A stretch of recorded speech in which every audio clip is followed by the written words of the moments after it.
বিসমিল্লাহির রহমানির রহিম।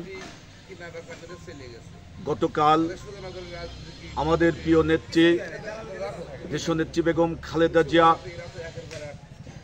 তার জন্মভূমিতে আগমন উপলক্ষে সারা বাংলাদেশের মানুষ আকাঙ্ক্ষায় বসেছিল। আমাদের প্রিয় নেত্রীকে গতকাল ঢাকা থেকে বরণ করে নেওয়া হয়েছে।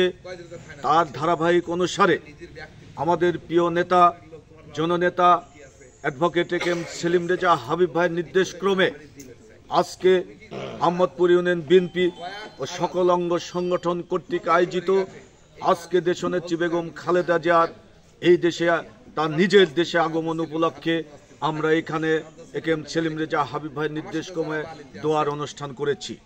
প্রিয় নেতৃবৃন্দ, আপনারা জানেন এই দেশনেত্রী বেগম খালেদা জিয়াকে 111 সরকার বলেছিল, নেত্রী আপনি আপনার সন্তান চান না এই দেশকে চান? সেই দিন দেশনেত্রী বেগম খালেদা জিয়া বলেছিল, আমার এই দেশের 14.5 কোটি মানুষ আমার সন্তানের মতো, আমি আমার সন্তানদের চাই না, আমি এই দেশের মানুষকে চাই।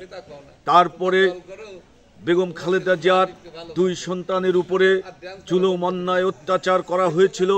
তারপরে আবার এসে বেগম খালেদা জিয়াকে বলা হয়েছিল, নেত্রী আপনি এই দেশ থেকে চলে যান, না হলে আপনার সন্তানেরা হুমকির সম্মুখীন হচ্ছে। সেই দিনও আমার প্রিয় নেত্রী বলেছিল, এই দেশ শহীদ প্রেসিডেন্ট জিয়াউর রহমানের রক্তে গড়া দেশ, এই দেশে রয়েছে আমার নারীপুতা, এই দেশের মানুষেরা আমার সন্তানের মতো, আমি এই দেশের মানুষ ছেড়ে আমি কখনোই এই দেশের বাইরে যাব না। তারপরেও আমাদের প্রিয় নেত্রী চিকিৎসার জন্য অল্প কিছু দিনের জন্য দেশের বাইরে গিয়েছিল। উনি দ্রুত চিকিৎসা শেষে আমাদের মাঝে এসেছে। সারা বাংলাদেশ অপেক্ষায় ছিল। আমরা গর্বিত উনি আমাদের দেশে আসার জন্য, ওনার দেশে আসার জন্য।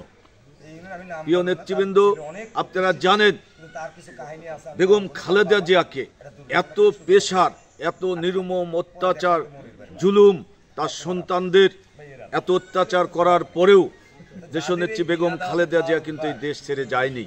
কিন্তু পক্ষান্তরে আপনারা দেখতে পেরেছেন, যাকে বলা হতো তাহাজ্জুদের আউলিয়া, যিনি এত এই দেশের বীরের মতো এই দেশে চলতো, সামান্য একটু পেশারেই কিন্তু এই দেশ থেকে তিনি বিড়ালের মতো পালিয়ে চলে গেছে।